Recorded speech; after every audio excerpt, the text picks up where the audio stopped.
अरे प्रेमपाल, अरे आधा दिन होने को आ गया भाई, ये ईंटें तुम लोगों पे अभी ऊपर नहीं चढ़ी?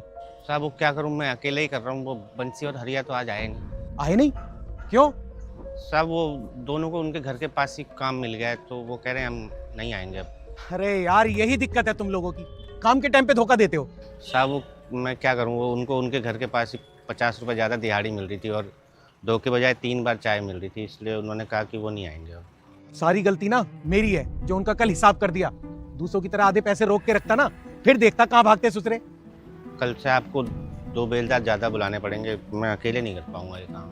अरे ना ना प्रेमपाल, ये ईंटें कैसे भी करके आज ही ऊपर चढ़ानी है। 2 दिन से तो मिस्त्री खाली बैठा है, वो कह रहा है ईंटें होंगी तभी उसके पास चाल बनेगी।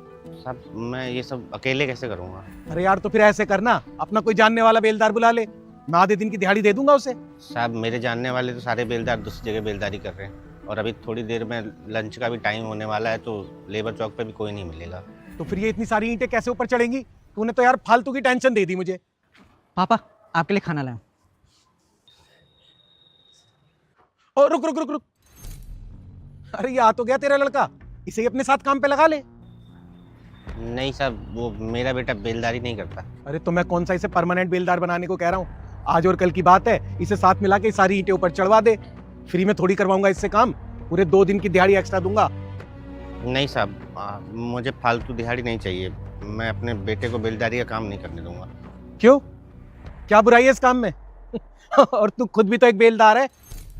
बुराई काम में नहीं है साहब, बुराई आप लोगों के नज़रिए में है। हम बेलदारों को आप आदमी मानते ही कहाँ हैं? कोल्लू का बैल मानते हैं, जिसे दिन भर में जितना मर्जी चाहे काम करवा लो। हम लोग एक बीड़ी भी डरते डरते पीते हैं साहब, कहीं आप लोग देख ना लें। काम से थककर अगर जरा सा सुस्ता लें तो आप लोग गालियां देते हैं कि साले हरामखोरी कर रहा है। और यही नहीं, काम खत्म होने पर 400-450 की दिहाड़ी भी आप इतना मन मार कर देते हैं कि जैसे हम पर एहसान कर रहे हो। इसीलिए हमने ठान लिया था साहब कि अपने बेटे से बेलदारी नहीं कराएंगे,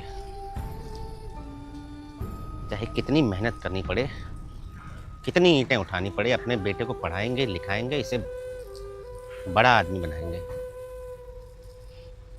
इसीलिए हमने आज तक इसे एक ईंट तो क्या, कंकड़ तक उठाने नहीं दिया साहब। तो फिर क्या बनाएगा इसे, कहीं का गवर्नर या कलेक्टर? नहीं सर, ना मुझे कलेक्टर बनना है ना गवर्नर। मैं भी एक कॉलेज से लॉ कर रहा हूँ और सेकेंड ईयर में। फ्यूचर में मुझे जुडिशरी में जाना है, जज बनकर देश की न्याय प्रणाली का हिस्सा बनना है। मैं जानता हूँ अभी हमारे आर्थिक हालात अच्छे नहीं हैं, लेकिन मेरे पीछे मेरे पापा की मेहनत है, मेरे माँ के सपने हैं, दिल में कामयाबी का जज्बा है और दिमाग में आप जैसे लोगों के ताने हैं। इसलिए चाहे जो हो जाए, कितनी भी मुश्किल आए, लेकिन मैं जज बनकर रहूंगा। और हाँ साहब, अब वो समय नहीं रहा कि मजदूर का बेटा मजदूर ही बनेगा। अब वो पढ़ेगा, लिखेगा और आगे बढ़ेगा।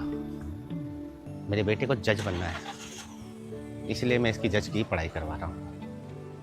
कलेक्टर बनना होता ना साहब, तो उसके लिए भी दिन रात एक कर देता।